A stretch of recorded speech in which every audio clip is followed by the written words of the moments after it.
అధికముగా దుర్మార్గపు పనులు చేయకము, బుద్ధిహీనముగా తిరగవద్దు. నీ కాలమునకు ముందుగా నీవేళ చనిపోదువు అని వాక్యం సెలవిస్తుంది. దేవుడు నీకిచ్చిన ఆయుష్ కంటే ముందుగా నీవు ఎందుకు మరణిస్తున్నావు? నీవు చేసిన అతిక్రమములను బట్టి, దేవునికి విరోధముగా నువ్వు చేసిన పాపములను బట్టి దేవుడిచ్చిన ఆయుష్ను పోగొట్టుకుంటున్నావు.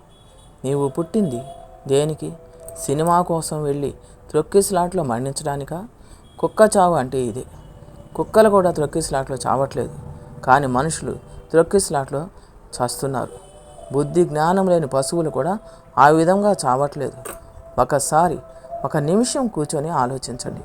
మనుషులు ఏ స్థాయి నుండి ఏ స్థాయికి దిగజారిపోయారో. పశువుల కంటే హీనంగా చస్తున్నాం.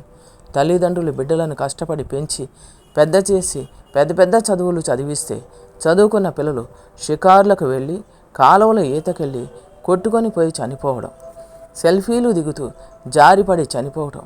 ఇందుకైనా పిల్లలను కని కష్టపడి చదివిస్తుంది.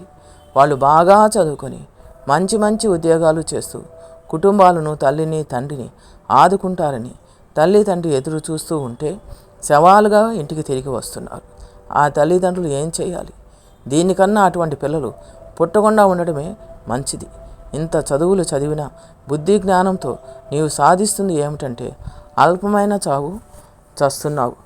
దేవుడిచ్చిన ఆయుష్ కాలంలో మనం ఎలా జీవిస్తున్నాము? జ్ఞానం కలిగి జీవిస్తున్నామా? అజ్ఞానంగా జీవిస్తున్నామా? దేవునికి అవిధేయులుగా జీవిస్తున్నామా? ఆత్మ పరిశీలన చేసుకోమని నేటి దినమున దేవుడు హెచ్చరిస్తున్నాడు. ఆమేన్.